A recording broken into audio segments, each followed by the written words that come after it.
Ho ho ho! Welcome to the movies, pal. You're from the neighborhood Master Chaos, back with you once again. It is the holiday season, and I thought I'd dress up a little bit more than normal, a little more festive.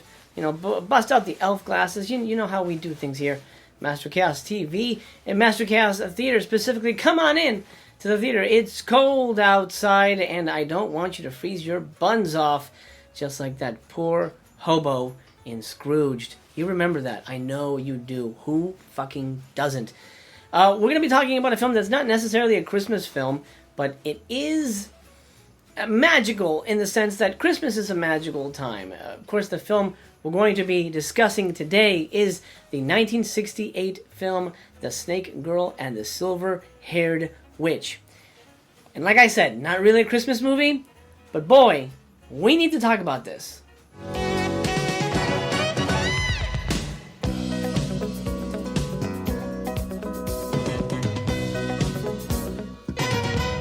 Now, I've seen a lot of movies, you've seen a lot of movies, we've both seen plenty of movies. But I will say this, I've never seen anything like this film recently released by Arrow Films. I have in my possession a review copy that was sent to me by MVD for full disclosure purposes, but I had a copy already purchased through Barnes & Noble's. Luckily, I was able to return that and keep the free one. This is a very difficult movie to describe. So I'm going to try to give you a brief sketch of the plot, but I'm mostly going to delve into what this movie is, what this movie feels like, and why this movie is so special and so unique from other mystical, yokai, Japanese horror, fantasy type movies. Because it's very much a fever dream of a film. Real quick, I just want to point out this beautiful slip here. It's not necessarily shiny, glossy, but it does have a little bit of a metallic finish to it. Really beautiful, really lovely. I do love a good slip. Sayuri, our hero, has lived in an orphanage for all of her life. At the beginning of the film, she is reunited with her estranged parents, and there's some mystery as to why they abandoned her and then all of a sudden showed up to claim her and bring her back home. Her parents are strange and sort of off-putting and suitably cold, and you know something's up, but we don't know exactly what is up. Anyway, Sayuri's happy to be home finally with her real mom and dad, only to discover that she has a stepsister that lives in the attic and may or may not be part snake. On top of all that, there's a mysterious silver-haired witch that's trying to kill her that shows up late in the game, and the silver-haired witch doesn't really show up until 50 minutes into this movie. This is an 80-minute movie, so silver-haired witch doesn't really factor into this plot until deep into the third act. I mean, I think she really is the start of the third act, progression story-wise. So the real main antagonist that Sayuri has to face is the Snake Girl. Is her stepsister part snake? There's a whole backstory where this young girl was bitten by a snake and she starts growing snake scales and things like that. But is that really happening? Is everything in Sayuri's mind? Is somebody trying to kill her? Is somebody trying to get her out of the family for good? There's a lot of mysteries to unpack here. There's a lot of fantasy elements at play as well.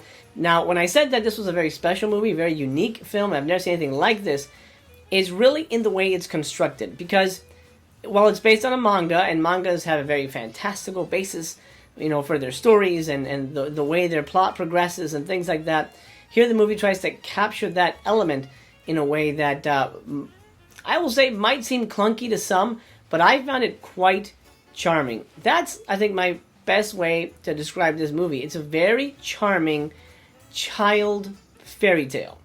Yeah, I think Coraline, Flowers in the Attic, by way of Guillermo del Toro, and you'll have a good idea of what you got here when you're dealing with the Snake Girl and the Silver-Haired Witch. Now, I'm not a big fan of slow burn elements, and there are some slow burn elements in this movie. The good news is, it's only 80 minutes, 81 minutes. So it really clips along, and you're never bored because there's a lot of mysterious stuff happening that you're always engaged. And that's a positive. There's a lot of dream sequence stuff in here. There's a lot of dream imagery and nightmare imagery. You don't really know what exactly is happening, if it's real or if it's not real. Is Sayuri cracking under the pressure? Is she just friggin' insane? We don't really know till the end of the movie, and I'm not going to spoil it here like I said. And while it doesn't 100% make sense, it's still rewarding in a fantastical nature. Like, it's still a rewarding, fun to watch fantasy movie. And even better, it's a family-friendly nightmare fuel fantasy movie.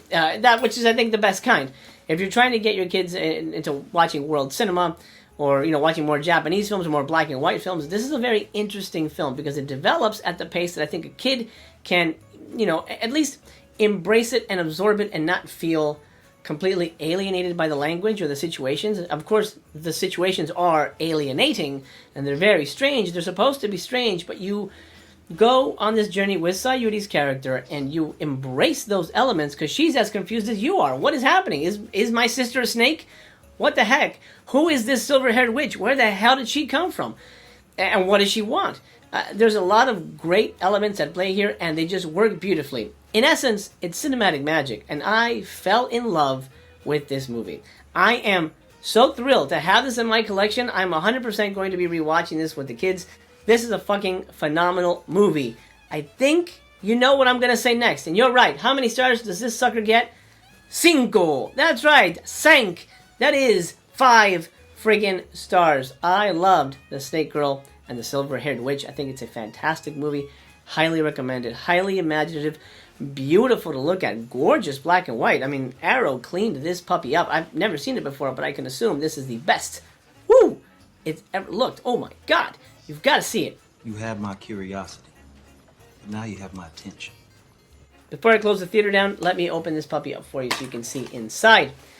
Here is the disc. You get a lovely little booklet, which I will thumb through for you. You get your pictures, you get your writings, all that wonderful stuff. Nice. And of course, it comes with a reversible slip as well. I assume, at least for a while, this beautiful kind of metallic-y, sheeny slip, which is just to die for, just like this wonderful, excellent little movie that, to me, came out of nowhere, and I'm so happy to have discovered it. Special features-wise, let me highlight that real quick. There's a very great, it's about 24-minute interview with a film historian named David Kalat. I believe that's how you pronounce his name. And he speaks about not just the film, but Kazuo Umezu, I believe is how you pronounce it, the mangaka who created the original manga this is based on, which I believe is called Scared of Mama. And he talks about sort of the beginnings of horror manga. Very interesting. Very, very interesting. I love that very much. Puts this film into really great context. Makes it even that much more special. Well, there you go. 5 stars. I hope you enjoyed that review, and I hope you enjoyed your time in the theater with me. If you're new here, my friend, first of all, happy holidays. Happy New Year. I hope you're well. I'm sending you lots of love wherever you are in the world. Do me a favor, subscribe, or at least consider it. That way you and I get to hang out again, and I would be so honored. Leave me a thumbs up on your way out the theater. It's time for me to grab the curtain, pull it across the silver screen, and bid you adieu. My friend, take care of yourself. Stay warm. I love you very much. But for now, the theater is closed.